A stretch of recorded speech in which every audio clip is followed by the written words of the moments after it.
Good morning. तो आज मैं आपके लिए एक नया सेशन लाया हूँ जिसका टॉपिक है equilibrium.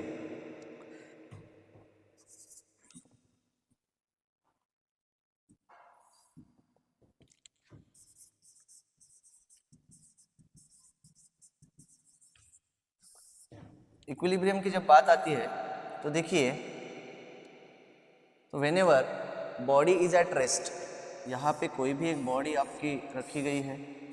Now see, whenever n number of forces acting on a body, when n number of forces acting on a body and their resultant is considered to be zero, अगर उसका resultant अगर zero आ रहा है तो आप मोटा मोटी कह सकते हो कि बॉडी इक्विलिब्रियम में है। तो इक्विलिब्रियम में है means state of rest, equilibrium में है इसीलिए उसे क्या कहोगे भाई, state of rest. Static body है तो वो आपका इक्विलिब्रियम में आ जाएगा।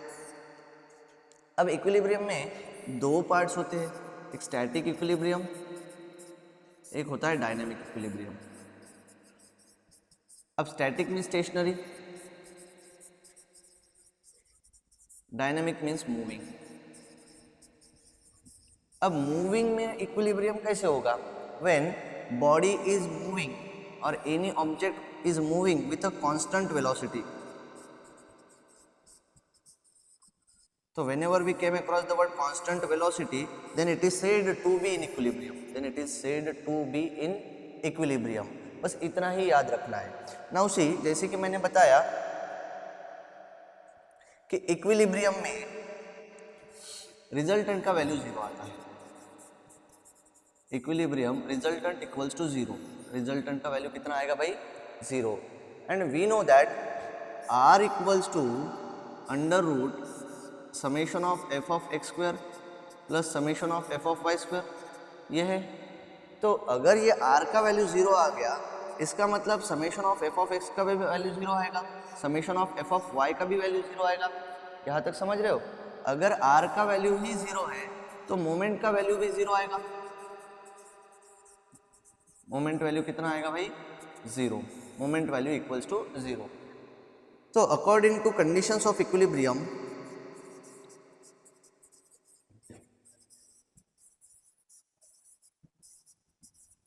क्या है भाई कंडीशंस?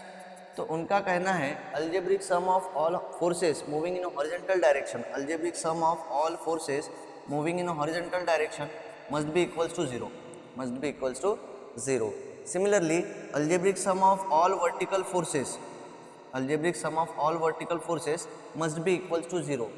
थर्ड कंडीशन है moment about any point, moment about any point must be equals to zero. ठीक है, तो this three conditions are there for equilibrium. Equilibrium की सबसे अच्छी बात है कि इसमें आपको वैल्यू इक्वेट किसके साथ करना है भाई? जीरो के साथ। जीरो के साथ वैल्यू इक्वेट कर दोगे, आपका आंसर बहुत जल्दी आ जाएगा। देखते हैं अभी इक्विलिब्रियम टॉपिक पे आते हैं। देखो, equilibrium of forces, question definition है equilibrium of forces occurs when all the forces acting on a body are balanced और resultant force acting is zero।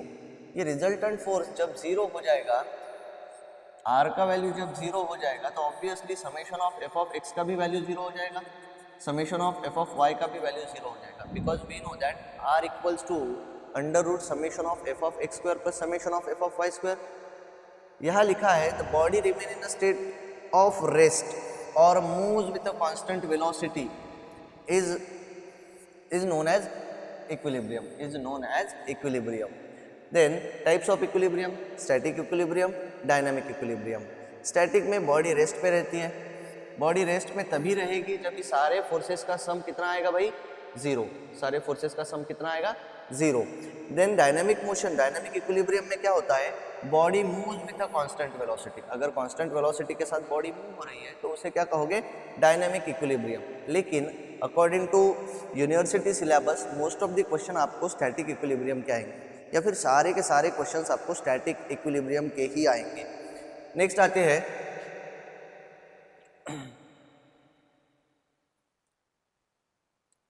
Lami's theorem की तरफ। बता देना चाहता हूँ लैमिस थ्योरम होता क्या है। When when 3 concurrent coplanar forces, या फिर ऐसे याद रख सकते हो when 3 coplanar concurrent forces. Condition क्या है, तीनों फोर्सेस कैसे चाहिए, कोप्लेनर चाहिए। तीनों फोर्सेस कैसे चाहिए, कॉन्करेंट चाहिए। What do you mean by concurrent? Concurrent means ऐसे जो सभी फोर्सेस एक ही पॉइंट पे एक्ट हो रहे हैं या फिर एक ही पॉइंट से पास हो रहे हैं, एक ही पॉइंट पे एक्ट हो रहे हैं या फिर एक ही पॉइंट से पास हो रहे हैं। लेट मी से any object is in equilibrium, any object is in equilibrium, ये कोई भी एक रिजिड बॉडी है, इक्विलिब्रियम में है। Then if 3 forces acts on a body, all 3 forces are concurrent, ये तीनों के तीनों फोर्सेस कैसे है, कॉन्करेंट है, कोप्लेनर है। कॉन्करेंट के साथ क्या है भाई, कोप्लेनर है। Then each force, let me say force F1, यहाँ F2, then F3, each force is directly proportional to, each force is directly proportional to sine angle between other two forces, sine angle between other two forces। let me say ये F1 है तो यहाँ मैं लिखता हूँ θ1, ये F2 है तो यहाँ लिखता हूँ θ2, ये F3 है तो यहाँ लिखता हूँ मैं θ3।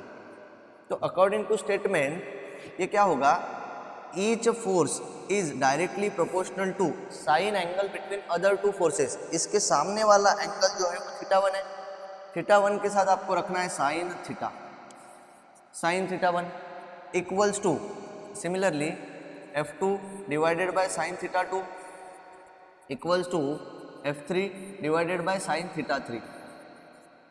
ओके, इसे ही आप कहते हो लैमीज इक्वेशन।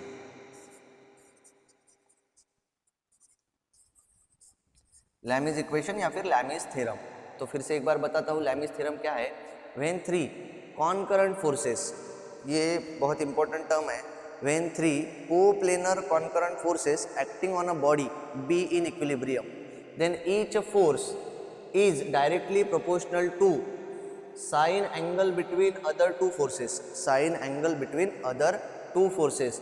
तो that is the simple formula, F1 divided by sine θ1 equals to F2 divided by sine θ2 equals to F3 divided by sine θ3। बस इसी के इस पे आपको बहुत सारे न्यूमेरिकल सॉल्व करना है। पहले चेक करना है कि कितने फोर्सेस एक्ट हो रहे हैं। कंडीशन क्या है, मिनिमम 3 फोर्सेस चाहिए, मिनिमम नहीं मैक्सिमम 3 फोर्सेस चाहिए और मैंडेटरी 3 फोर्सेस चाहिए, तीनों फोर्सेस कॉन्करेंट होना चाहिए। नेक्स्ट देखते हैं फ्री बॉडी डायग्राम। देखो फ्री बॉडी डायग्राम, इसे ही आप FBD कह सकते हो। FBD, it is a process to isolate, it is a process to isolate the given diagram from its support।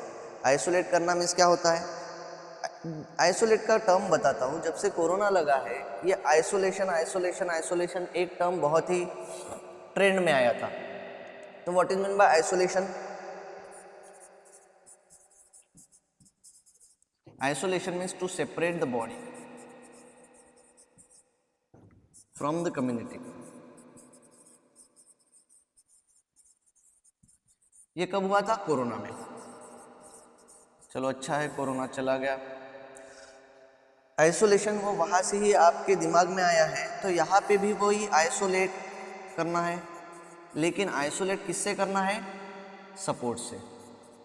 जो भी सपोर्ट है उससे आपको बॉडी को सेपरेट करना है, उससे आपको बॉडी को सेपरेट करना है by giving equal and opposite reaction, by giving equal and opposite reaction. तो सिंपल टर्म है, it is a process to isolate the given body from its support by giving equal and opposite reaction, equal and opposite reaction। whenever we come across the word equal and opposite reaction, one Newton law should come in our mind, that Newton's law is which one, Newton's third law। to every action there is equal and opposite reaction। देखते हैं यहाँ पे FBD बनाते कैसे हैं। देखो any object placed on a horizontal surface, ये आपका एक ऑब्जेक्ट है जिसका वेट है भाई W न्यूटन, जिसका वेट कितना है W newton. Now see if block having wait W Newton, इसे आइसोलेट करना है, इसका FBD बनाना है, ये नॉर्मल फिगर है।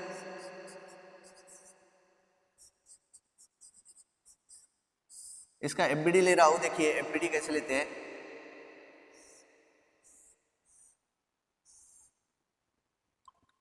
कोई भी एक बॉडी है, weight always act in downward direction, इसे लिखता हूँ W, इसे लिखता हूँ W। एक मिनट बंद कर, वो छाती दुखता। Figure shows weight W Newton always act in downward direction, but at the same time the support, that support gives equal and opposite reaction, gives equal and opposite reaction, उसे आप Rn consider कर सकते हो, normal reaction given by the plane, normal reaction given by the plane। तो यहाँ पे according to equilibrium summation of f of y must be equals to 0, summation of f of y कितना आना चाहिए, must be equals to 0। तो यहाँ W equals to Rn लिख सकते हो। इक्वेशन क्या आ जाएगा, जितना वेट रहेगा उतना ही नॉर्मल रिएक्शन बॉडी या फिर सपोर्ट देगा at an angle of 90 degree to the plane on which it rest. जो प्लेन पे वो रेस्ट है वहाँ से 90 डिग्री का एंगल बना के वो आगे चला जाएगा। नेक्स्ट देखते हैं, नेक्स्ट एफबीडी।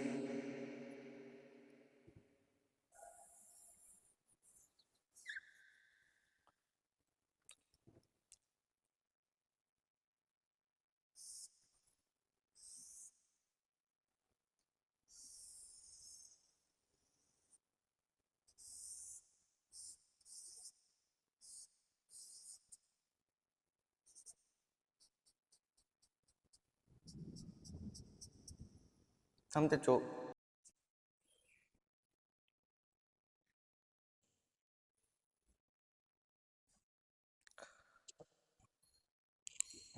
गुड मॉर्निंग,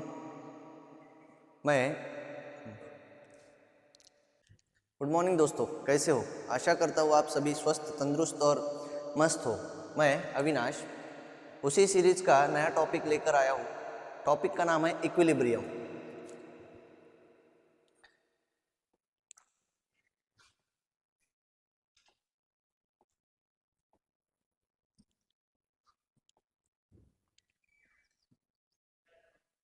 देखिए,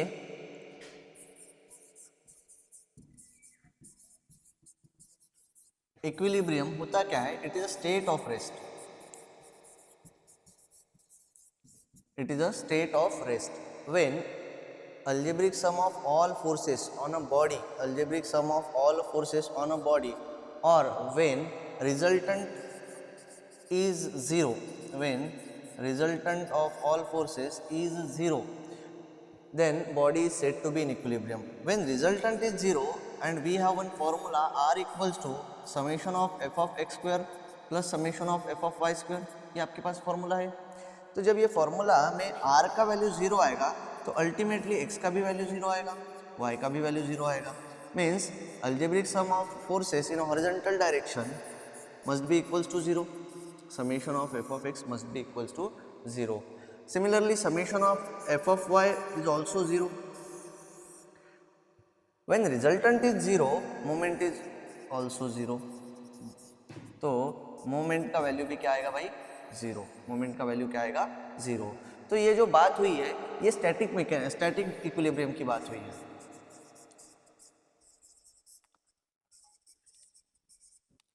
व्हाट अबाउट डायनामिक इक्विलिब्रियम? एक डायनामिक इक्विलिब्रियम नाम का टॉपिक है। बस इसमें एक चीज याद रखना है, body will move with uniform और constant velocity, body will move with uniform और कांस्टेंट वेलोसिटी। ओके, तो that is the simple concept of equilibrium. जब सभी forces, summation of F of X का वैल्यू जीरो आएगा, summation of F of Y का value zero आएगा, ये coplanar forces के लिए ये बात होती है। कोप्लेनर फोर्सेस के लिए, नॉन कोप्लेनर फोर्सेस के लिए एक टर्म ऐड हो जाएगा, summation of F of Z equals to zero. Non coplanar forces के लिए या फिर forces in a space, forces in a space, उसके लिए एक नया कोऑर्डिनेट ऐड हो जाएगा, summation of F of Z equals to zero. Next देखते हैं इसका थ्योरी। देखिए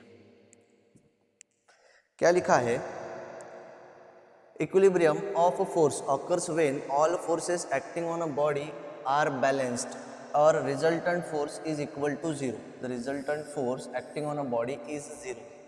दूसरा है the body or the body remain in a state of rest or moves with a constant velocity. दो टाइप से इक्विलिब्रियम के मैंने अभी बताया, एक स्टैटिक इक्विलिब्रियम, एक डायनामिक इक्विलिब्रियम। स्टैटिक इक्विलिब्रियम में बात होती है कि रिजल्टेंट का वैल्यू जीरो आएगा। रिजल्टेंट का वैल्यू जीरो आएगा, obviously summation of F of X का वैल्यू जीरो आएगा, summation of F of Y का वैल्यू भी जीरो आएगा। रिजल्टेंट का वैल्यू जीरो आएगा, उसका मतलब मोमेंट का वैल्यू भी जीरो आएगा। सेकेंड है डायनामिक इक्विलिब्रियम। डायनामिक इक्विलिब्रियम में सबसे इंपॉर्टेंट बात याद रखनी है कि body will move with a constant velocity. Body will move with a constant velocity. Constant velocity के साथ अगर बॉडी मूव हो रही है तो आप उसे कह सकते हो डायनामिक इक्विलिब्रियम। नेक्स्ट देखते हैं, देखो लैमिस थ्योरम। तो whenever we came across the word Lami's theorem, it state that when body is in equilibrium and if three forces acts on a body, वो three forces कैसे चाहिए? पहली चीज तो कोप्लेनर चाहिए, दूसरी चीज वो कॉन्करेंट चाहिए। पहली चीज कोप्लेनर चाहिए, दूसरी चीज कॉन्करेंट चाहिए। When three forces acts on a body be in equilibrium, then each force is directly proportional to the sine angle between other two forces. Each force is directly proportional to sine angle between other two forces. इसको मैं explain करके बताता हूँ। देखो, any body is there, now see three forces acting on a body, ये three forces है वो। let me say F1, यहाँ लिखता हूँ F2, यहाँ लिखता हूँ F3। F1 के एग्जैक्ट सामने लिखना है आपको θ1, θ2, θ3।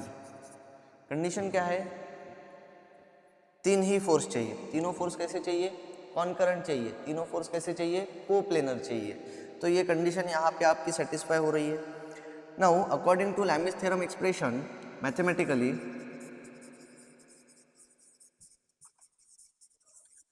F1 is directly proportional to the sine angle between other two forces। दूसरे दो फोर्सेस के बीच का एंगल क्या है भाई?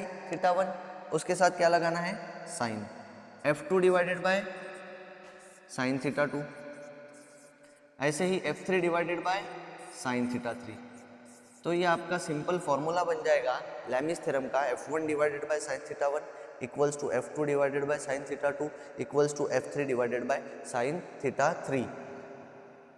इंपॉर्टेंट फॉर्मूला है, बहुत सारे न्यूमेरिकल्स आपके इससे इजीली सॉल्व हो जाएंगे। नेक्स्ट मूव होते हैं FBD। तो FBD is nothing but a free body diagram. Free body diagram होता क्या है? It is a process to isolate the given diagram और given object from its support by giving equal and opposite reaction.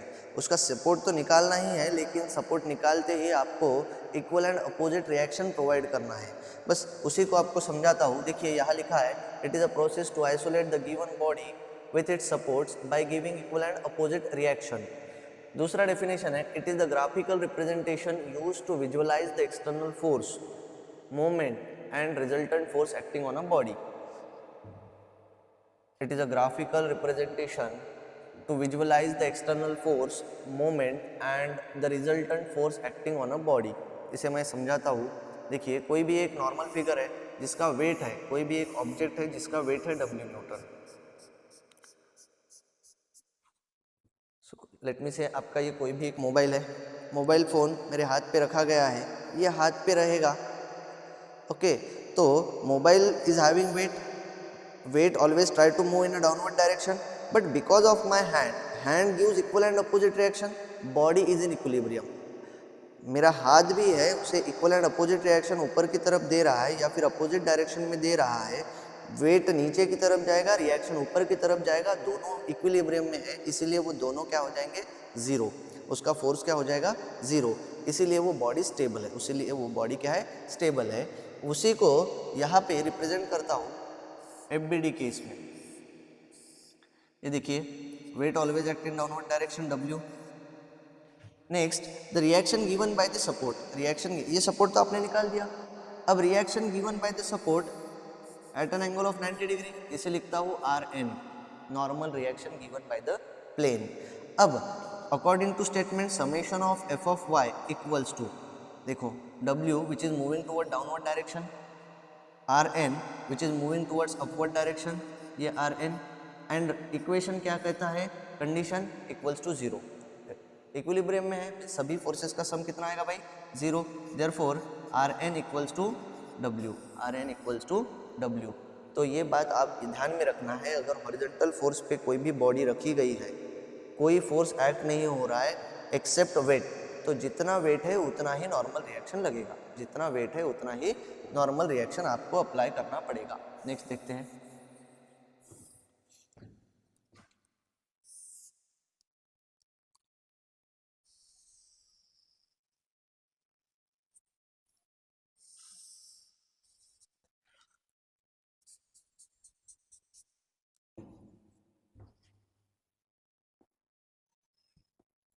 देखो late me से आपका A point है, string है और इसका वेट है W न्यूटन, इसका वेट है भाई W newton. Again FBD it is a process to isolate the given diagram from its support, उसके सपोर्ट निकाल लेना, ये आपका डायग्राम बन जाएगा। Weight always act in downward direction, ये W है। Now see weight will try to push the body towards itself, ये जो रोलर है उसका वेट W है, तो वेट के वजह से वो रोलर नीचे की तरफ जाने की कोशिश करेगा। The only medium which will keep the bodies in equilibrium is a string, ये धागे के वजह से वो स्टेबल है, ये धागे के वजह से वो स्टेबल है।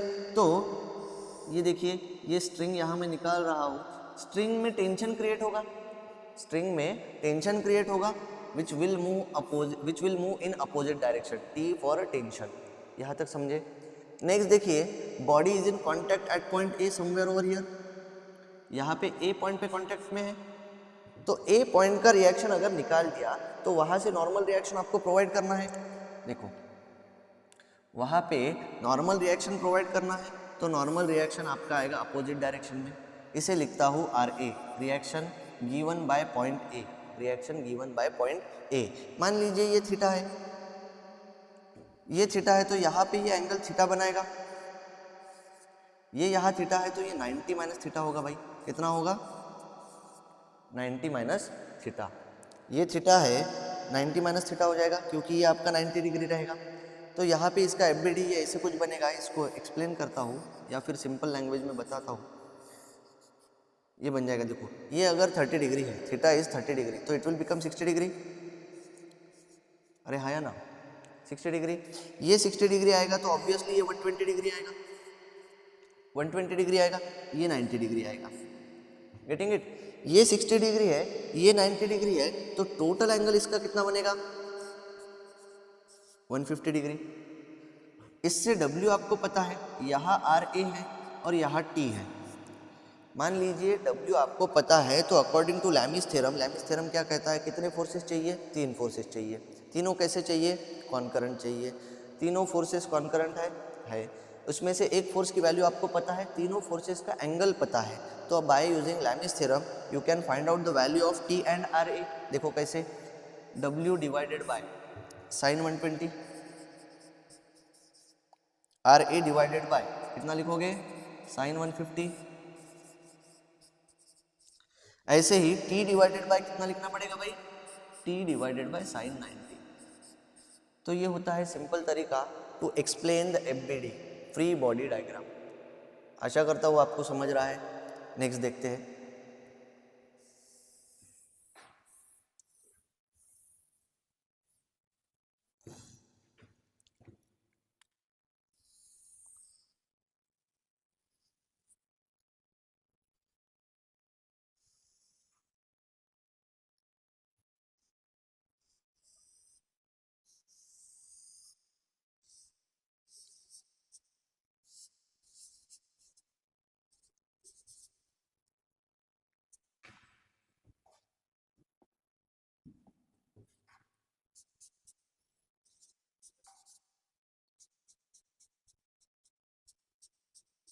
यहाँ देखिए, a roller is placed over an inclined surface, ये दो इंक्लाइंड सरफेस है। थीटा 1 का वैल्यू कंसीडर कर लो 30 डिग्री, थीटा 2 का वैल्यू कंसीडर कर लो 45 डिग्री, समझने के लिए। Weight of the roller is W newton. Now according to FBD we have to remove the support, ये आपका ऑब्जेक्ट रहेगा। Weight always act in downward direction, यहाँ लिखता हूँ W।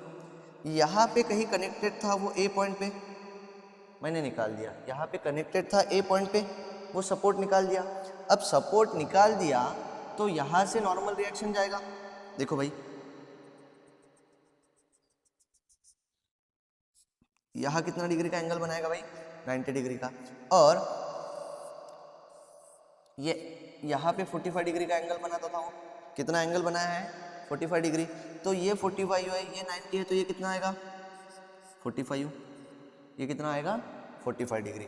नेक्स्ट देखिए, ये जो बी पॉइंट पे कनेक्टेड है, ये बी पॉइंट यहाँ पे ऐसे निकालता हूँ, यहाँ से नॉर्मल रिएक्शन जाएगा, यहाँ 90 डिग्री का एंगल बनाएगा, लेकिन ये एंगल कितना है यहाँ पे? 30 डिग्री दिया गया है। ये 30 है, ये 90 है, तो ये कितना आएगा? 60 डिग्री। तो ये 60 डिग्री के साथ मूव होगा, ये होगा 45 डिग्री के साथ मूव। इसे एफबीडी बनाता हूँ, सिर्फ सिंपल एफबीडी। देखो भाई, ये रहेगा वेट, ये रहेगा R A, reaction given by support A. यहाँ लिखता हूँ R B, reaction given by support B. तीन ही फोर्स लगेंगे।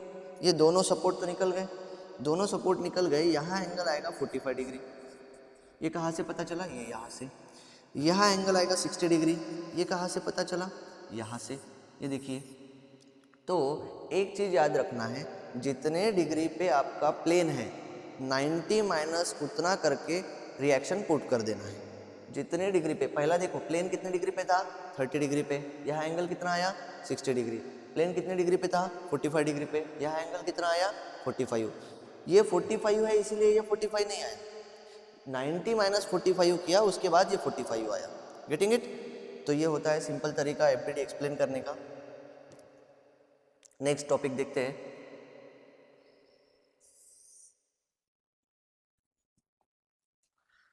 देखो, in case of equilibrium, in the topic of equilibrium, beam column is also there. अब देखिए, बीम होता क्या है? Beam is the horizontal structural member used to carry the load. Beam is the horizontal structural member used to carry the load. यहाँ पे लिखा गया है beam is the horizontal structural member used to carry the load, और beam is a structural element that primarily resists the loads applied perpendicular to its longitudinal axis। देखो क्या है, ये आपका बीम है, ये लॉन्गिट्यूडनल एक्सिस है, यहाँ पे अप्लाई हो रहा है फोर्स, ये सारे के सारे एक्सटर्नल फोर्स है।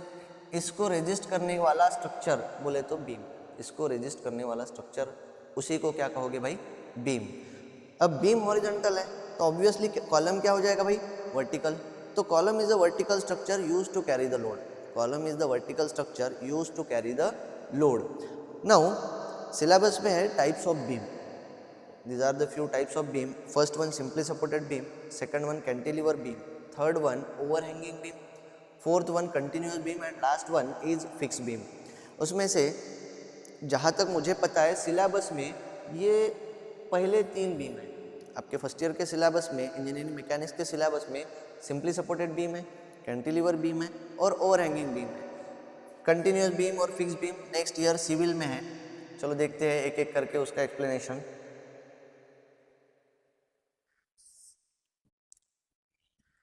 देखो, पहला है भाई simply supported beam.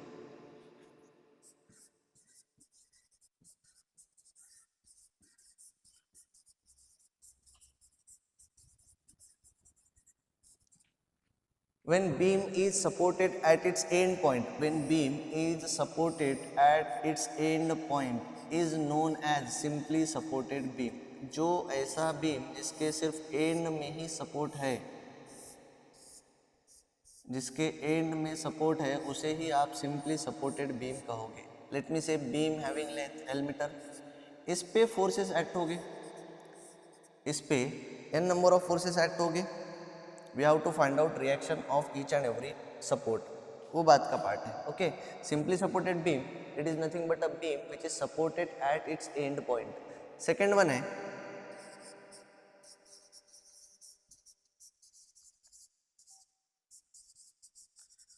Cantilever beam.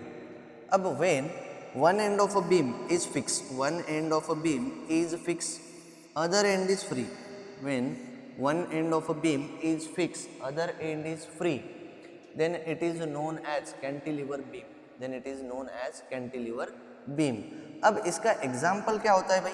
इसका बेस्ट एग्जाम्पल देखिए, आजू बाजू में अगर कंस्ट्रक्शन की बात करते हो तो छज्जा is the best example of cantilever beam. छज्जा is the best example of cantilever beam. Next आते हैं ओवरहैंगिंग बीम.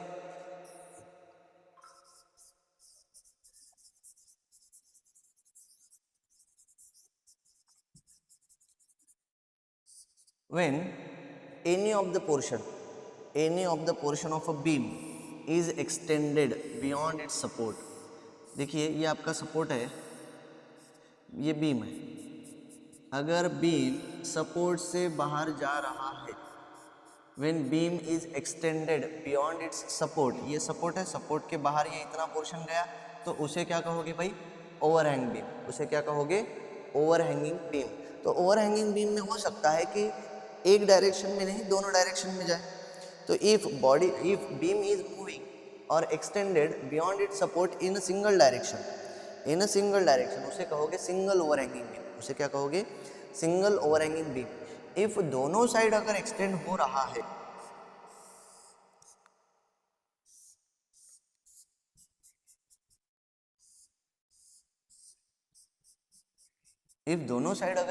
रहा है, तो उसे आप क्या कहोगे भाई? Double overhanging beam. समझ रहे हो? तो इसका एग्जाम्पल देखिए. सिंगल ओवरहैंगिंग बीम का एग्जाम्पल है बैल्कनी और गैलरी. ये बैल्कनी जो होता है, ये आपका वॉल कंसीडर होगा उसमें, और ये स्लैब का एक्सटेंडेड पोर्शन है. That extended portion is on only one side, तो उसे क्या कहोगे भाई? Single overhanging beam. और डबल ओवरहैंगिंग बीम का एग्जाम्पल है slab. Slab always extended beyond it's wall. Slab का जो पोर्शन है चारों साइड से वॉल के बाहर निकला हुआ रहता है. ओके, तो slab is considered to be double overhanging beam. या फिर आप जो बेंचेस पे बैठे हो, तो बेंच का जो अपर पोर्शन है, प्लेटफॉर्म, वो सपोर्ट के दोनों साइड से बाहर है, तो उसे क्या कहोगे भाई? Double overhanging beam. उसे क्या कहोगे?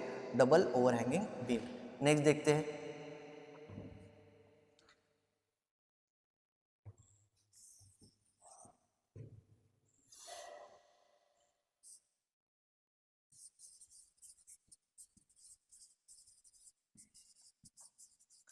Continuous beam. तो when the beam contains more than 2 support, अगर बीम को मोर देन 2 सपोर्ट्स है, देखिए ये आपका कोई भी एक बीम है, इट हैविंग सपोर्ट्स. अगर 2 ही सपोर्ट है, तो ये कंडीशन में इसे कहोगे ओवरहैंगिंग बीम. इसे क्या कहोगे? Overhanging beam. अगर 2 से ज़्यादा है, तब जाके उसे कहोगे कंटिन्यूअस बीम. इसका एग्जाम्पल है overbridge construction.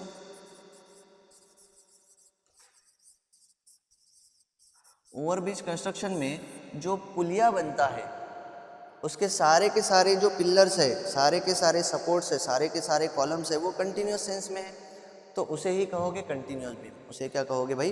Continuous beam. Next देखते हैं fix beam. Last,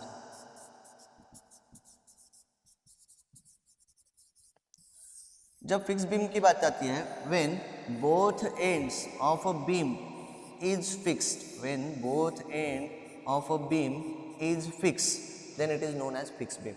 then it is known as fixed beam. इसमें मोमेंट बहुत ज़्यादा कम होता है. ठीक है, नेक्स्ट देखते हैं.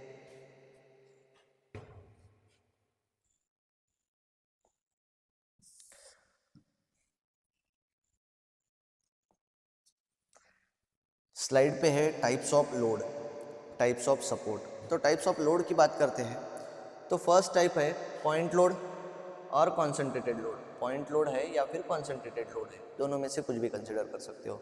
सी, figure shows a simply supported beam, ये कोई भी आपका सिंपली सपोर्टेड बीम है। यहाँ पे दो फोर्सेस अप्लाई की है, दो फोर्सेस एक ही पॉइंट पे कॉन्सेंट्रेट कर रहे हैं, मीन्स दो forces individually different different point पे कॉन्सेंट्रेट कर रहे हैं, तो उसे क्या कहोगे भाई, concentrated force system, concentrated load और पॉइंट लोड। बात आती है यूनिफॉर्मली डिस्ट्रीब्यूटेड लोड और यूनिफॉर्मली वेरिंग लोड की। अब यूनिफॉर्मली डिस्ट्रीब्यूटेड लोड, ये आपका बीम है,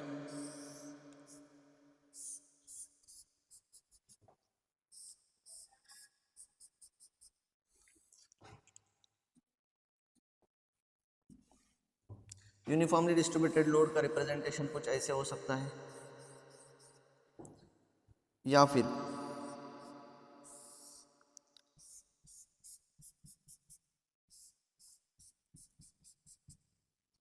यूनिफॉर्मली डिस्ट्रीब्यूटेड लोड का रिप्रेजेंटेशन कुछ ऐसे हो सकता है।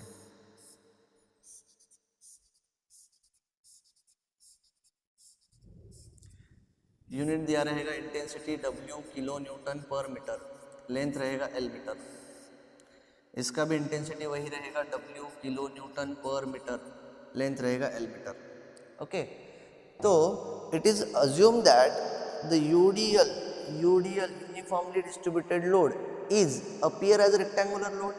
ये कैसे दिख रहा है भाई, रेक्टेंगल जैसे, तो यूडीएल को ही क्या कहोगे, रेक्टेंगुलर लोड। यूडीएल को ही क्या कह सकते हो आप, रेक्टेंगुलर लोड। तो रेक्टेंगुलर लोड है तो total load on a beam, ये भी तो फाइंड आउट करना है। नेक्स्ट स्लाइड पे समझाता हूं, total load on a beam.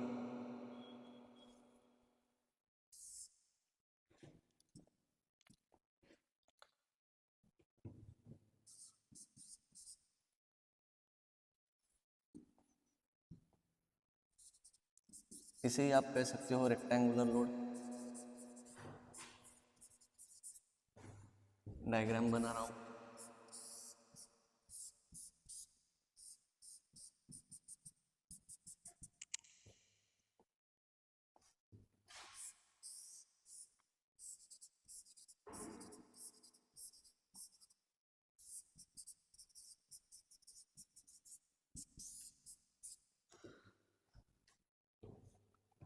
first of all you have to convert UDL into point load, UDL to point load।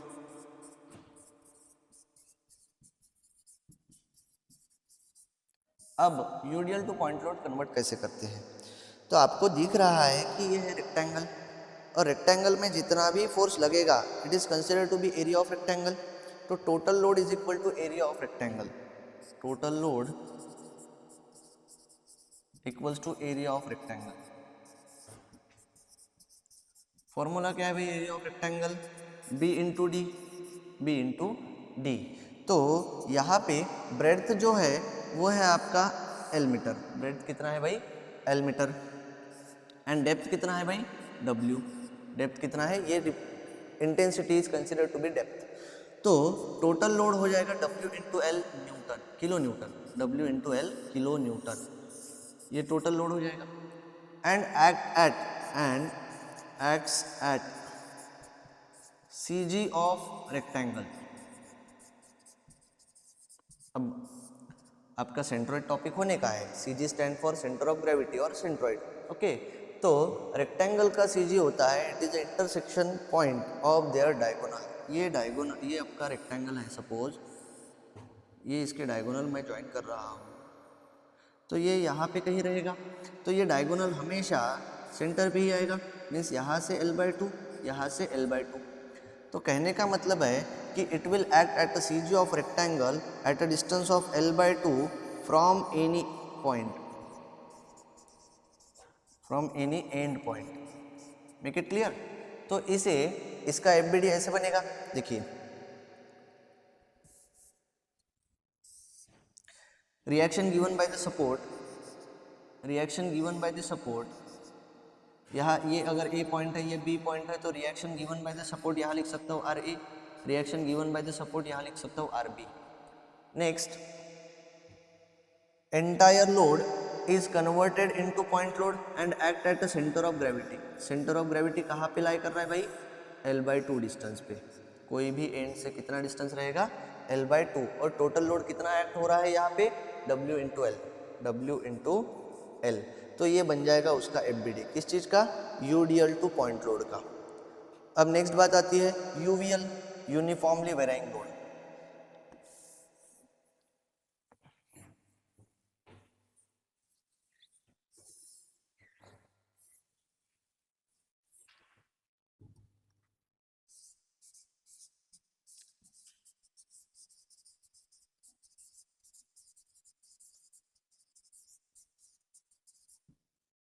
Diagram बनाता हूँ।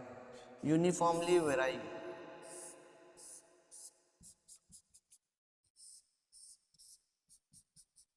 the force which changes gradually, the load which changes gradually, gradually increase हो रहा है या फिर gradually decrease हो रहा है, तो उसे क्या कहोगे? Uniformly varying load. तो ये आपको डायग्राम पहले इसमें यूडीएल में वो रेक्टेंगुलर शेप था, ये कैसे है भाई? Triangular shape. ये कैसे है? Triangular shape. तो इसे आप ट्रायंगुलर लोड सिस्टम भी कह सकते हो, इसे आप ट्रायंगुलर लोड भी कह सकते हो। अगेन इसका इंटेंसिटी उतना ही रहेगा, W किलो न्यूटन पर मीटर, और लेंथ रहेगा L मीटर, लेंथ रहेगा L मीटर। ये रहेगा आपका A पॉइंट, ये रहेगा आपका B point. Now see total load on a beam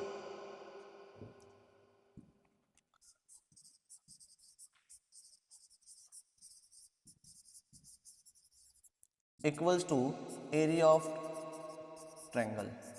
total load on a beam equals to area of triangle. Area of triangle क्या होता है? Half into base into height, half into base into height, that is equals to half into L into W.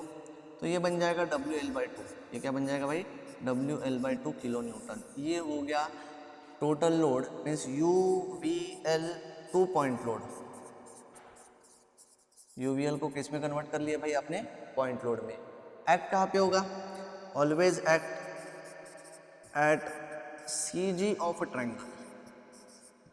अब CG of triangle की बात आती है तो देखिए ये आपका ट्रायंगल है, सेंटर ऑफ ग्रेविटी अभी तक तो हुआ नहीं है, इसीलिए फिर से एक्सप्लेन करता हूँ। You just have to draw a median,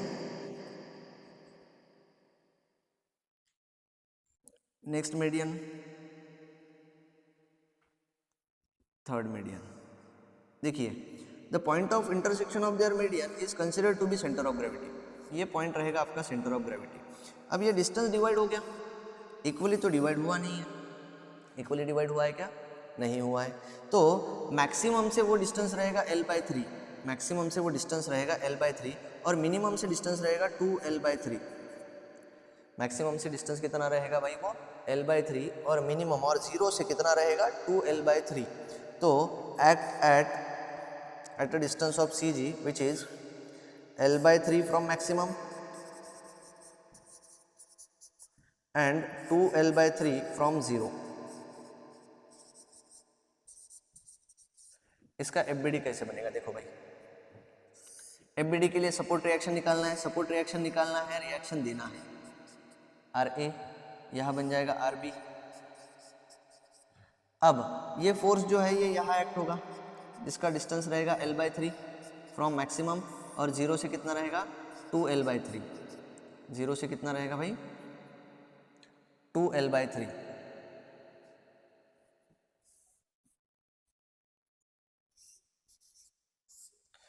यहाँ रहेगा WL/2। The total load on a beam equals to WL/2। तो ये होगा सिंपल FBD फॉर UVL। तो ये हो गए पहला पॉइंट लोड, दूसरा है UDL, और तीसरा है UVL। ये तीन टाइप के लोड होते हैं जो बीम पे एक्ट होते हैं। नेक्स्ट देखते हैं टाइप्स ऑफ सपोर्ट।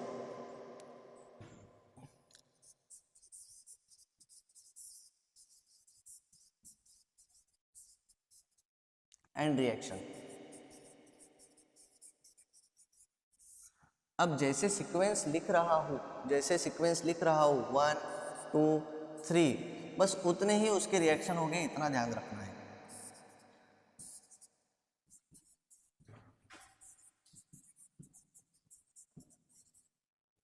पहला लिखता हूं रोलर सपोर्ट,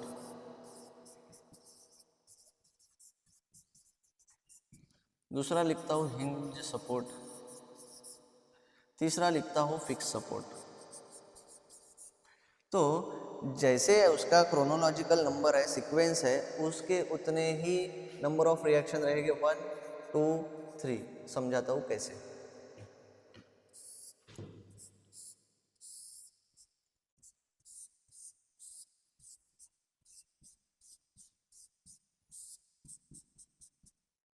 ये कोई भी बीम है supported with the help of roller. तो रोलर जो है it will have only sliding motion, sliding motion ही रहेगा, तो वो हॉरिजॉन्टल डायरेक्शन में ही मूव होगा, ऐसे ही मूव होगा अलोंग द स्ट्रेट लाइन। तो along the straight line move हो रहा है तो it will give one reaction only in vertical direction, opposite direction में वो रिएक्शन देगा। तो इसीलिए उसका सपोर्ट रिएक्शन कितना आया भाई, एक। उसका सपोर्ट रिएक्शन कितना आया, एक। दूसरा है हिंज। हिंज सपोर्ट को रिप्रेजेंट कैसे करते हैं, देखिए हिंज सपोर्ट को ऐसे रिप्रेजेंट करते हैं। अब hinge support it will have a rotational motion somewhere over here. देखिए ये आपका यहाँ हिंज सपोर्ट है, हिंज सपोर्ट में यहाँ रोटेशनल मोशन प्रोड्यूस हो रहा है। तो रोटेशनल मोशन प्रोड्यूस हो रहा है, neither it is perfectly horizontal neither it is perfectly vertical. तो consider it is incline. whenever force or whenever load is inclined, we have to resolve that force into two component, we have to resolve that load into two component। तो मान लीजिए ये जो है ये ऐसे, अगर ऐसे है तो इसे दो कंपोनेंट में रिजॉल्व करना पड़ेगा, एक R A H reaction given in horizontal direction and reaction given in vertical direction R A B. समझ रहे हो, ये आपका ए पॉइंट था, इसीलिए R A H reaction of A in horizontal direction, reaction at point A in vertical direction. तो कितने reaction है भाई, दो रिएक्शन। ऐसे ही फिक्स सपोर्ट, यहां देखिए ये है आपका फिक्स सपोर्ट। अब फिक्स सपोर्ट में होता क्या है, कितने रिएक्शन रहेंगे, नंबर ऑफ सीक्वेंस से 3 रिएक्शन। देखो एक रहेगा वर्टिकल डायरेक्शन में आर ए, एक रहेगा हॉरिजॉन्टल डायरेक्शन में R B. Now see if load of a beam is too much, load acted on a beam is too much, what happens, beam will bend like this, beam will bend like this, ये ऐसे bend हो जाएगा। तो in order to prevent the bending we have to provide a counter clockwise movement, counter clockwise movement is considered to be your third reaction। तो number of reactions कितने आएंगे भाई इसमें, 3 रिएक्शन। रोलर में कितने रिएक्शन आएंगे, 1 रिएक्शन। हिंज में कितने रिएक्शन आएंगे, 2 रिएक्शन। तो जैसे सीक्वेंस है वैसे उसके रिएक्शंस आएंगे, रोलर 1 हिंज 2 और वो फिक्स आपका 3। समझे। इसके बाद का टॉपिक कल देखते हैं। Thank you. थोड़ा सा बंद। तो देखते हैं लैमिस थ्योरम के एप्लीकेशन और उसके कुछ प्रॉब्लम्स। तो पहला प्रॉब्लम है an electric light fixtures 50 Newton as shown in figure by the two string AC and BC. AC is inclined at 60 degree to the horizontal and BC at 45 degree to the vertical as shown in figure. Determine the forces in the string AC and BC. Simple question है, statement की तरफ बिल्कुल नहीं जाना। Diagram आपको दिख रहा है, डायग्राम पे फोकस करो, डायग्राम का FBD बनाना है। अकॉर्डिंग टू FBD जैसे उसके स्ट्रिंग्स है वैसे स्ट्रिंग्स बनाना है। Weight always act in downward direction, weight always act in downward direction. कितना फोर्स है, 15 न्यूटन। वेट कितना है भाई उसका, 15 न्यूटन। यहाँ देखिए हॉरिजॉन्टल के साथ कितना डिग्री का एंगल बनाया, 60 डिग्री। यहाँ वर्टिकल के साथ कितना डिग्री का एंगल बनाया, 45 degree. Obviously because of weight tension get created inside the string, tension create होगा तो tension always act in opposite direction. यहाँ लिखता हूँ T1, यहाँ लिखता हूँ T2। स्ट्रिंग है आपका, ये है AC, ये है आपका BC स्ट्रिंग। तो ये एंगल 60 है तो ये भी एंगल आपका भाई 60 ही बन जाएगा। ये एंगल 45 है, ये 90 है, तो ये कितना बनेगा 45 degree. It is clear up to here. देखो भाई, इसे डायग्राम सिंप्लीफाई फॉर्म में बना रहा हूँ। 15 न्यूटन, ये 60 डिग्री है, ये 45 डिग्री है, तो ये ऊपर वाला एंगल, ये टोटल तो एंगल 180 होता है, 180, 45 प्लस 60 होता है 105। 180 से 105 अगर माइनस कर देते हो तो ये बन जाएगा 85 डिग्री। यहाँ लिखता हूँ T2, यहाँ लिखता हूँ T1। ये 45 प्लस 90, ये 45 प्लस 90 ये हो जाता है 135। ये 60 प्लस 90 ये हो गया 150। यहाँ तक समझा क्या? Now see, 3 forces are there, all 3 forces are concurrent, out of which 1 force is known to you, 3 angles are known to you, तीनों एंगल पता है, एक फोर्स पता है, तो by using Lami's theorem you can find out the value of unknown forces. See, by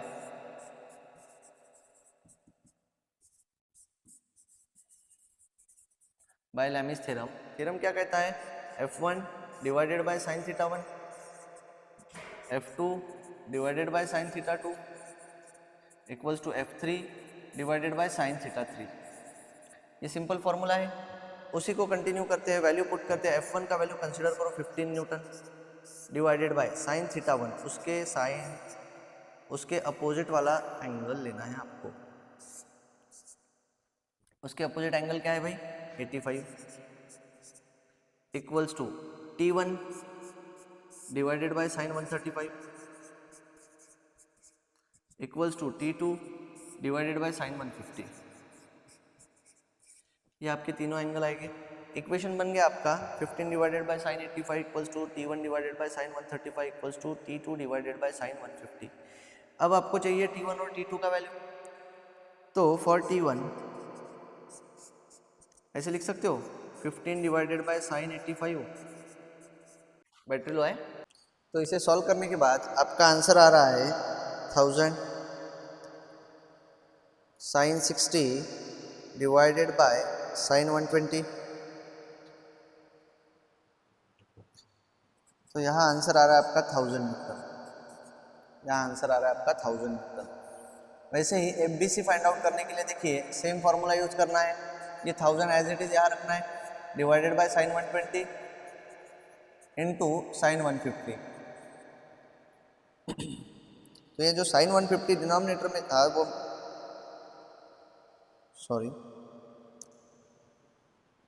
sign 150, तो FBC का value आ रहा है आपका 577.35 न्यूटन। ये वैल्यू आती है आपकी FBC की। ये बन गया FBD फॉर P, ये बन गया FBD फॉर P। ये दो फोर्सेस आपके पास अभी अवेलेबल है। अब चाहिए आपको ये फोर्स के लिए करना क्या है? फिर से आपको FBD बनाना है पॉइंट C का। FBD for point C, FBD for point C। एक देखिए, एक फोर्स जा रहा है BC की तरफ, फोर्स इन मेंबर BC।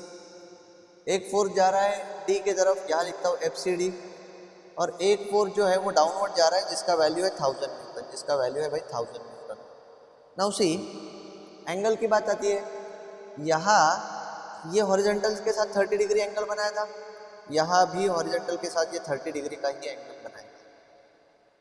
यहाँ वर्टिकल के साथ 60 डिग्री है, वर्टिकल के साथ 60 डिग्री है, तो हॉरिजॉन्टल के साथ 30 डिग्री आएगा। ये 60 डिग्री, ये 30 डिग्री, ये 30 डिग्री, तो ऑब्वियस है ये एंगल बनेगा आपका 120 डिग्री। ये एंगल बनेगा 120 डिग्री, ये भी एंगल बनेगा 120 डिग्री। तीनों एंगल बन रहे हैं आपके 120 डिग्री। सॉरी,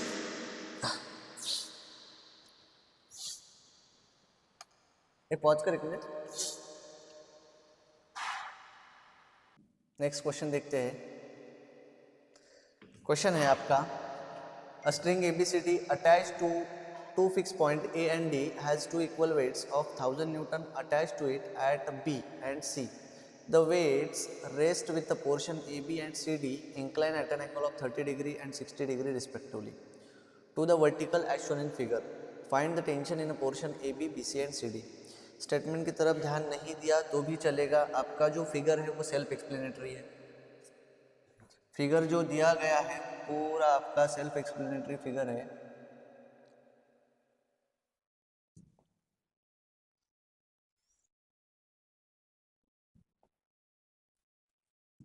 देखो यही फिगर में आपको दो पॉइंट्स है, एक पॉइंट बी है, एक पॉइंट सी है।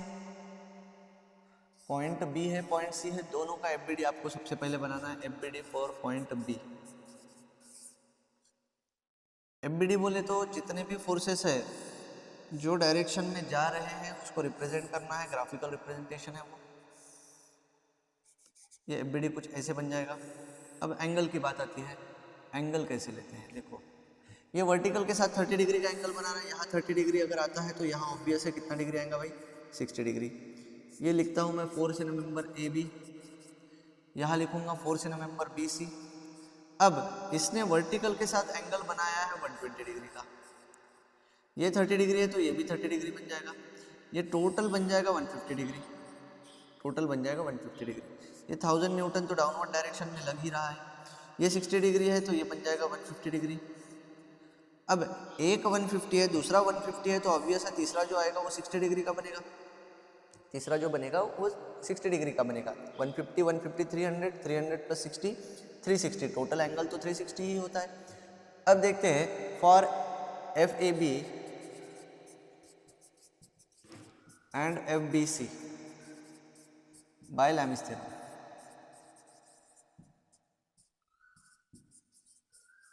Bye Lami's theorem, Lami's theorem क्या कहता है, 1000 divided by sine 150 equals to F A B divided by sine 60 equals to F B C divided by sine 150। Calci में सॉल्व करते हैं, कैल्सी में सॉल्व करते हैं। पहला एफ बी सी की अगर बात करते हैं तो देखिए F B C equals to 1000 into sine 150 divided by sine 150। ये जो साइन 50 डिनोमिनेटर में था वो मल्टीप्लिकेशन में चला आएगा, साइन 150 कैंसिल होता है तो एफ बी सी का वैल्यू आपका आएगा 1000 न्यूटन। डायरेक्ट वैल्यू लिख सकते हो, एफ बी सी का वैल्यू 1000 न्यूटन।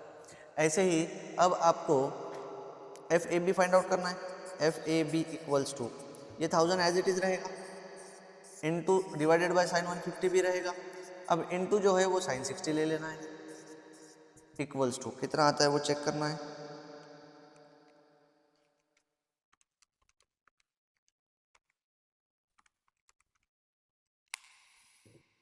सॉल्व करने के बाद इसका आंसर आ रहा है 1732.05 न्यूटन। एफ बी सी भी मिल गया आपको, एफ ए बी भी मिल गया। अब बात आती है, चाहिए आपको सिर्फ F force in member C D. Force in member C D के लिए एफ बी डी बनाना है फॉर सी का, सी जॉइंट पे एफ बी डी बनाना है। देखिए एक मेंबर, ये दूसरा मेंबर, ये तीसरा मेंबर, ऐसे तीन फोर्सेस है। तीनों फोर्सेस का एंगल पहले फाइंड आउट कर लेते हैं। वर्टिकल के साथ 60 है तो हॉरिजॉन्टल के साथ 30 डिग्री आ जाएगा।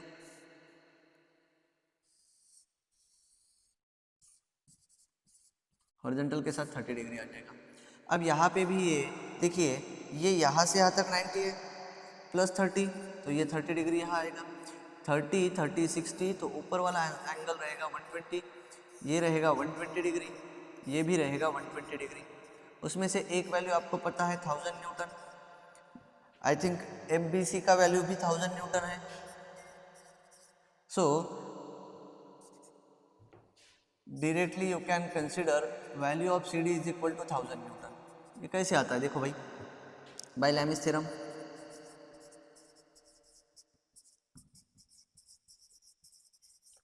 लैमिस थ्योरम क्या कहता है, 1000 divided by sine 120 equals to F C D divided by sine 120। Denominator में साइन 120 है, डिनोमिनेटर में साइन 120 है, कैंसिल हो जाएगा। देयरफॉर एफ सी डी का वैल्यू कितना आता है भाई, 1000 न्यूटन। तो ये है सिंपल तरीका प्रॉब्लम सॉल्व करने का। नेक्स्ट प्रॉब्लम देखते हैं।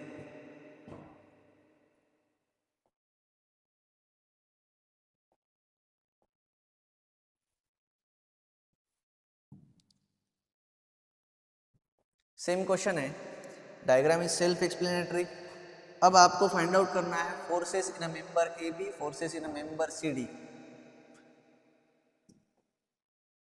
देखो यहां दिया गया है 300 Newton, wait W1 W2 unknown है, W1 W2 दोनों अननोन है, एक फोर्स की वैल्यू आपको पता है, बस उसी से आपको ये सॉल्यूशन निकालना है। पहले बनाना है FBD। FBD ये फोर्स पता है, अटैच है C को, अटैच है किस चीज को, C को, तो FBD फॉर C, तो FBD फॉर C ये कुछ इस तरह बनेगी। देखिए ये रहेगा W2, यहाँ लिखूँ मैं फोर्स इन मेंबर BC और यहाँ लिखूंगा फोर्स इन मेंबर CD। तो फोर्स इन मेंबर CD देखिए ये 300 newton will try to move in downward direction, तो यहाँ पे जो टेंशन क्रिएट होगा वो भी 300 न्यूटन का ही होगा ये लोड की वजह से, तो यहाँ लिख सकता हूँ डायरेक्ट 300 न्यूटन। एंगल की बात आती है, ये क्लियरली मेंशन है 120 डिग्री है, ये 90 डिग्री है, ये 120 डिग्री है, तो ये कंप्लीट एंगल देखिए ये 60 डिग्री आएगा प्लस ये 90 डिग्री आएगा, तो टोटल कितना होगा भाइयों 150 डिग्री। अब देखिए तीन फोर्सेस में से एक फोर्स आपको पता है, तीनों एंगल पता है, तो by Lami's theorem, Lami's theorem क्या कहता है, force divided by Lami's theorem for W2 and FBC।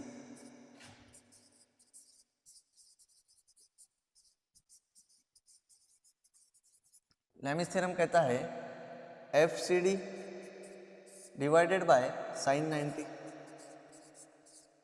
Equals to FBC divided by sine 150 equals to W2 divided by sine 120। अब यहाँ से आपके पास FCD का वैल्यू है 1000 newton, sorry 300 newton, therefore 300 divided by sine 90 into sine 150 equals to FBC। FBC solve करने के बाद आपको FBC मिलेगा, ये कंप्लीट इक्वेशन सॉल्व करने के बाद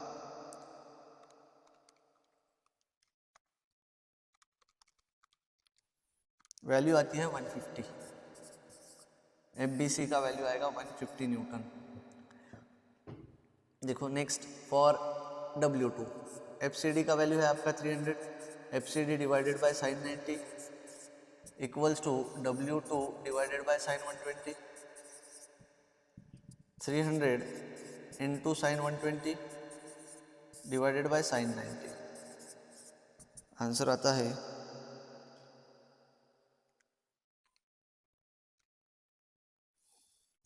259.80 Newton.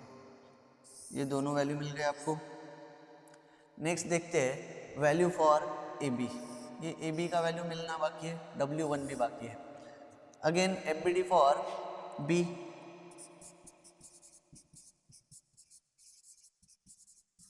FBD for B, BC का वैल्यू, FBC का वैल्यू 150 न्यूटन आया है, यहाँ लिख देता हूँ 150 न्यूटन।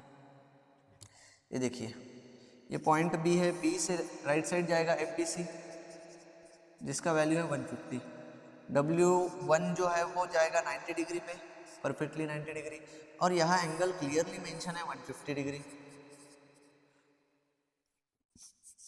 यहाँ लिख सकता हूँ मैं force in a member AB, force in a member BC and force in a member W1, वो क्लियरली आपको W1 करके दिया गया है।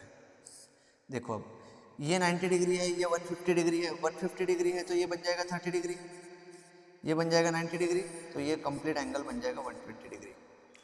यहाँ तक समझा। नेक्स्ट देखते हैं again by Lami's theorem.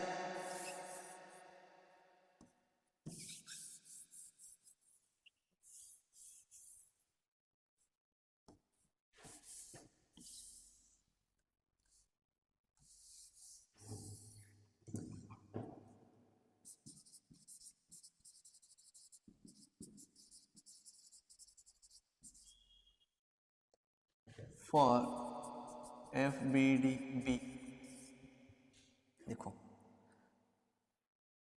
FBC divided by sine 120 equals to FAB divided by sine 90 equals to W1 divided by sine 150। ये सिंपल सा फॉर्मूला आपका बनता है। यहाँ से FBC का वैल्यू आपके पास है 150 divided by sine 120 into sine 90 equals to FAB। Solve करने के बाद आपको FAB का वैल्यू मिलेगा 150 divided by sine 120 into sine 90। तो आंसर आता है 173.20 newton. Similarly 150 divided by sine 120 into sine 150 equals to आपका वैल्यू आ जाएगा W1 का। वो चेक करते हैं कितना आता है। तो W1 जो आता है आपका 86.60 न्यूटन। तो इस तरह ऐसे क्वेश्चन सॉल्व किए जाते हैं। सही है आंसर। नेक्स्ट क्वेश्चन की तरफ मूव होते हैं।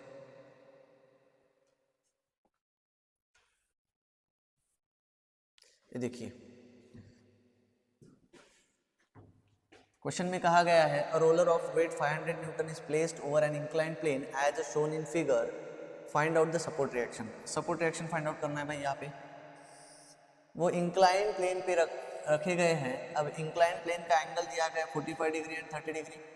ये मान लीजिए ये A पॉइंट है, ये B पॉइंट है और इसका वेट जो दिया गया है वो 500 न्यूटन। वेट कितना है भाई? 500 newton. According to definition of FBD we have to isolate the given figure from its support। उसके सपोर्ट निकाल देना है। यहाँ FBD बना रहा हूं।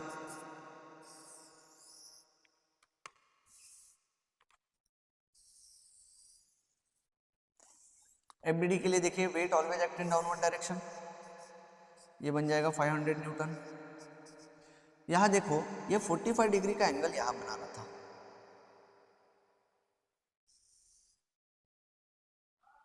हॉरिजॉन्टल के साथ 45 डिग्री बना रहा था। यहाँ से एक नॉर्मल रिएक्शन जाएगा। Normal reaction means at an angle of 90 degree, at an angle of 90 degree. तो ये अगर 90 डिग्री का एंगल बना रहा है, ये 45 है, तो ये भी कितना बनेगा भाई? 45 डिग्री। ये 45 यहाँ पे लगा सकते हो 45 डिग्री। ऐसे ही ये जो प्लेन है ये 30 डिग्री का एंगल बना रहा है। देखो यहाँ 30 डिग्री का एंगल बना रहा है। 30 डिग्री यहाँ एक्सटेंड करता हूँ, यहाँ से नॉर्मल रिएक्शन पास होगा। ये 90 डिग्री है, ये 30 डिग्री है, तो ऑब्वियस है यहाँ कितना आएगा भाई? 60 डिग्री। तो ये जो फोर्स है ये हॉरिजॉन्टल के साथ 60 डिग्री का एंगल बनाएगा। आई होप यहाँ तक समझा होगा। फिर से इसे सिंप्लीफाई फॉर्म में लिखता हूँ।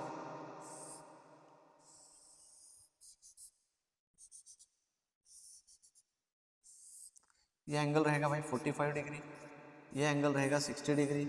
ये 60 प्लस 45 होता है 105, तो ये एंगल बनेगा 75 डिग्री। ये एंगल बनेगा 150 डिग्री और ये एंगल बनेगा 135 डिग्री। उसमें से एक फोर्स आपको पता है 500 newton. Reaction given by B RB और यहाँ लिखता हूँ RA, क्योंकि A पॉइंट ने दिया था वो रिएक्शन, वो लिखोगे RA। B पॉइंट ने दिया था रिएक्शन, वो लिखोगे RB। RB आपका एंगल रहेगा 60 डिग्री, RA का एंगल रहेगा 45 degree.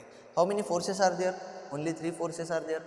All 3 forces are concurrent, that's why we have to use a Lami's theorem. Lami's theorem कहता है 500 divided by sine 75 equals to RA divided by sine 150 equals to RB divided by sine 135। इसे solve करने के बाद आपके पास value आएगी 500 divided by sine 75 into sine 150 equals to RA, equals to value आ जाएगी भाई RA की 500 divided by sine 75 into sine 150।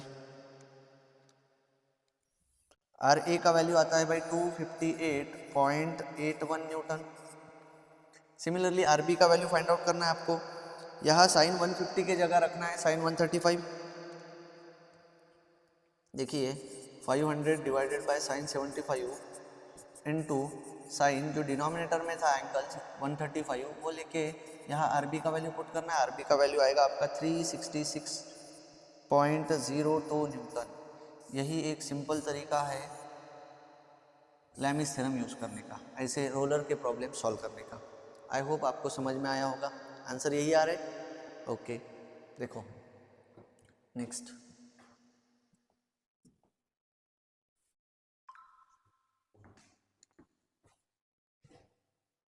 Question दिया गया है, a roller of weight 500 newton is resting against a vertical wall and supported by a string inclined 30 degree to the vertical wall. Determine the tension in a string. Also find the wall reaction, the reaction given by the wall. ये एक simple question है।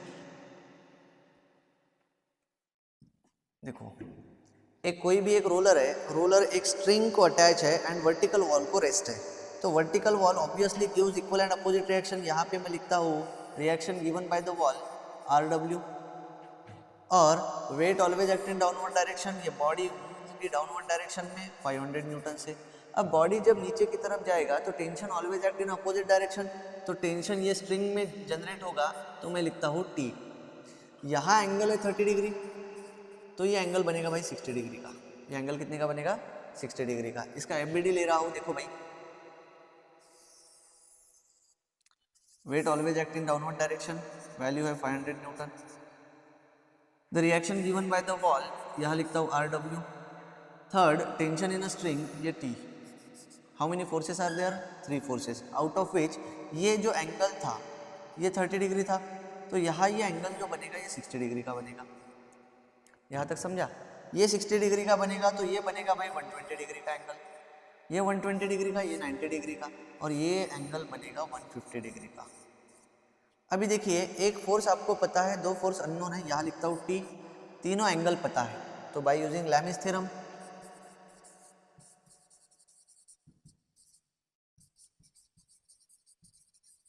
क्या कहता है Lami's theorem? 500 divided by sine 120 equals to RW divided by sine 150 equals to T divided by sine 90। इसे solve करते हैं, therefore 500 into sine 120 into sine 150 equals to RW का वैल्यू आएगा।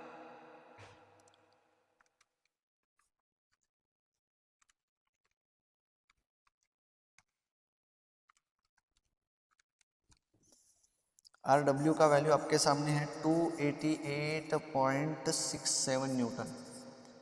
सिमिलरली T का वैल्यू आएगा 500 divided by sine 120 into sine 90, ये value आ जाएगा भाई T का। कितना आता है वो चेक करते हैं। T equals to 577.35 newton. ये दो वैल्यू आपको मिल गए, बस यही दो वैल्यू आपको फाइंड आउट करना था इस प्रॉब्लम में। तो ये सिंपल तरीका है लैमिस थ्योरम यूज करने का। 2 identical cylinders each of weight 1000 newton are placed over a plane inclined 30 degree to horizontal. Find out the support reaction given by the plane. Support reaction given by the plane. अब support reaction given by the plane, ये यहाँ पे connected है, late me से ये A point है, ये यहाँ पे कनेक्टेड है, B पॉइंट है, ये यहाँ कनेक्टेड है, C पॉइंट है। एंगल कितना है भाई? 30 डिग्री। एंगल है 30 degree. If you are going to join centre to centre distance, यहाँ से सेंटर टू सेंटर डिस्टेंस अगर ज्वाइन करते हो तो it is observe that centre to centre distance is parallel to the plane on which it rest. जो plane पे वो rest है उसी को पैरेलल है वो सेंटर टू सेंटर डिस्टेंस, और प्लेन इंक्लाइंड है 30 डिग्री, तो ये एंगल कितना बनेगा भाई? ऑब्वियस है 30 डिग्री का एंगल बनेगा। कितना बनेगा? 30 डिग्री का। और जैसे कि मैं देख पा रहा हूँ या फिर मैं बताना चाहता हूँ कि जो भी 2 सिलेंडर, 3 सिलेंडर, 4 सिलेंडर के प्रॉब्लम होंगे उसमें जो सबसे ऊपर सिलेंडर रहेगा उसका FBD सबसे पहले सॉल्व करना है। उसका रीज़न ये है कि उसमें 3 ही फोर्स लगेंगे, और 3 फोर्स जहाँ लगते हैं वहाँ लैमिस थ्योरम यूज़ करके आप इजीली प्रॉब्लम सॉल्व कर सकते हो। तो इसमें भी वही है, ये सिलेंडर 1 है, ये सिलेंडर 2 है। जैसे कि मैंने बताया कि FBD वो सबसे पहले सॉल्व करना है जो सबसे ऊपर है, तो FBD फॉर 2,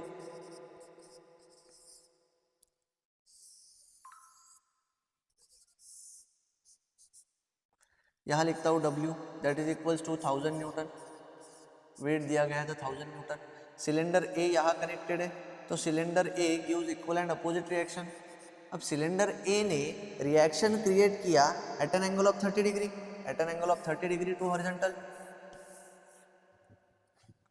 ये 30 डिग्री रहेगा। अब देखिए सिलेंडर सेकेंड जो है वो कांटेक्ट में है सरफेस सी के, सरफेस के कांटेक्ट में एट पॉइंट सी, और ये जो सरफेस है इंक्लाइंड है 30 डिग्री टू हॉरिजॉन्टल, यहाँ 90 डिग्री का एंगल बनाता है भाई नॉर्मल रिएक्शन। ये 90 डिग्री है तो हॉरिजॉन्टल के साथ यहाँ कितने डिग्री का एंगल बनाएगा, 60 डिग्री का। यहाँ 60 डिग्री बनाता है तो नॉर्मल रिएक्शन यहाँ पे भी वो 60 डिग्री का एंगल बनाएगा। बस इतना ही ट्रिक है उसमें, ये 60 डिग्री का एंगल बनाता है। अब मैं सारे एंगल्स लिख के दिखाता हूँ। ये 60 डिग्री है, ये 30 डिग्री है, तो ऑब्वियस है ये 90 डिग्री होगा क्योंकि ऊपर वाला टोटल एंगल होता है 180। ये 60 डिग्री है, ये फोर्स के साथ ये टोटल एंगल बनेगा 150 डिग्री। ये 30 डिग्री है, टोटल एंगल बनेगा 120 डिग्री। अब देखिए उसमें से एक फोर्स आपको पता है, यहाँ लिखता हूँ फोर्स इन मेंबर 1 एंड 2, यहाँ लिखता हूँ force reaction given by point B by Lami's theorem.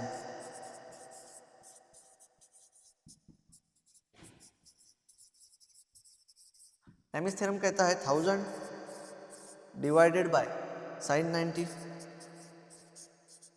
Equals to RB divided by sin 120 equals to F12 divided by sin 150। अब आपको इंडिविजुअली RB का वैल्यू फाइंड आउट करना है तो sin 120 मल्टीप्लिकेशन में ले लो। फोर्स इन मेंबर 1 2 का value find out करना है तो sin 150 जो है वो मल्टीप्लिकेशन में ले लो। देखो therefore 1000 divided by sin 90 into sin 120 equals to RB equals to RB। तो RB का वैल्यू सॉल्व करने के बाद आता है, कितना आता है 866.02 न्यूटन। ये वैल्यू आ गई RB की। ऐसे ही फाइंड आउट करना है F12। देखो F12 के लिए क्या करना है, 1000 divided by sin 90 into sin 150। Answer आएगा आपका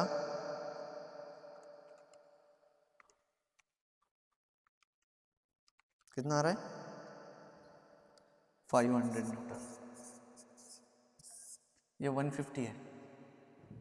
नेक्स्ट देखते हैं। देखो आपके पास फोर्स इन मेंबर 1 2 की वैल्यू है, RB की वैल्यू है। अब बात आती है FBD फॉर सिलेंडर 1। यहाँ लिखता हूँ FBD for cylinder 1।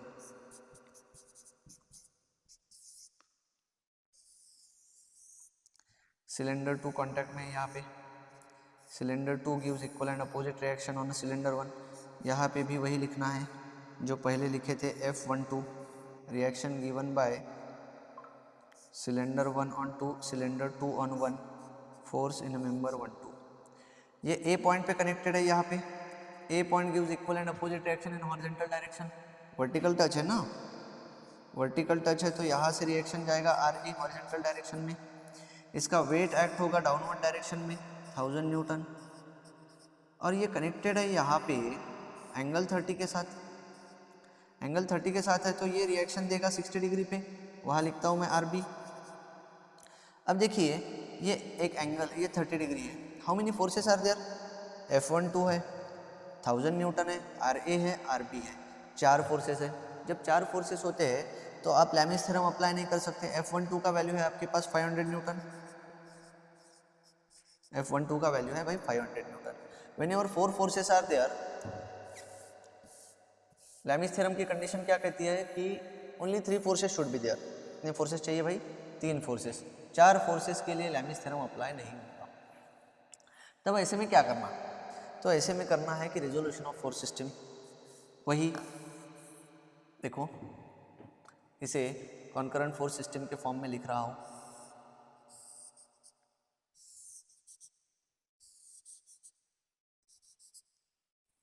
RB RA 1000 Newton, 500 Newton, angle है 30 डिग्री, ये एंगल है 60 डिग्री, ये एंगल है 90 डिग्री। यहाँ तक क्लियर है। Now force is inclined, 2 forces inclined है, means we have to resolve that force into 2 component. इसे रिजॉल्व करना पड़ेगा 2 कंपोनेंट में। यहाँ लिखता हूँ RB cos 60 यहाँ लिखता हूँ RB sin 60। ऐसे ही यहाँ लिखता हूँ 500 cos 30, यहाँ लिखता हूँ 500 sin 30। इतना होने के बाद देखो भाई, we have three conditions of equilibrium, summation of f of x equals to 0, summation of f of y equals to 0 and moment about any point equals to 0। ये तीन कंडीशन है। कॉन्करेंट के लिए मोमेंट वाला कंडीशन नहीं आता है। पहला देखते हैं रिजॉल्व फोर्सेस हॉरिजॉन्टली।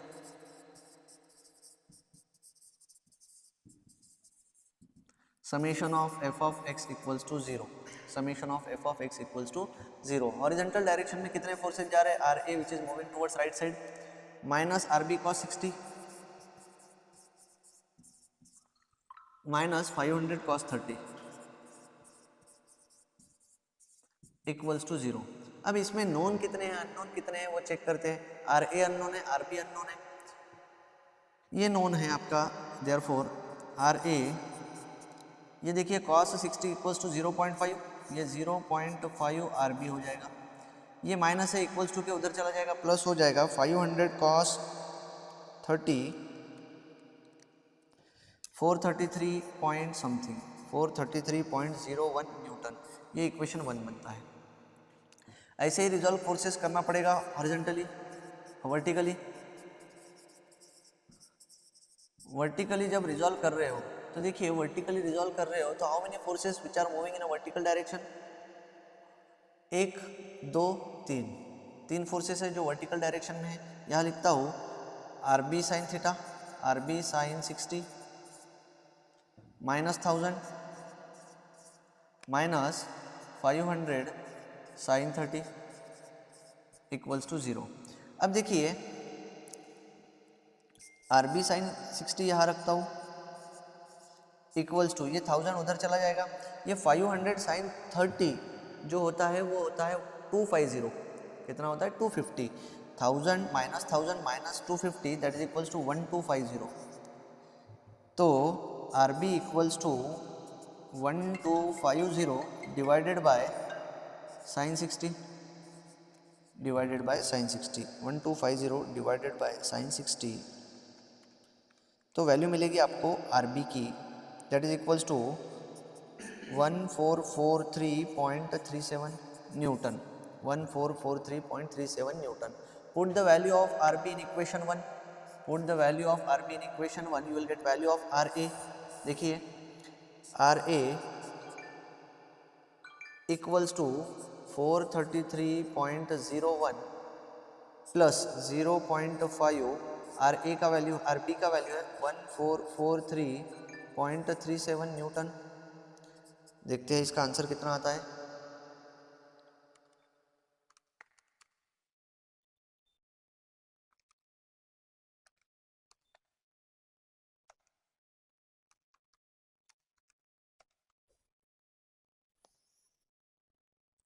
आंसर आ रहा है आपका 1154.69 न्यूटन।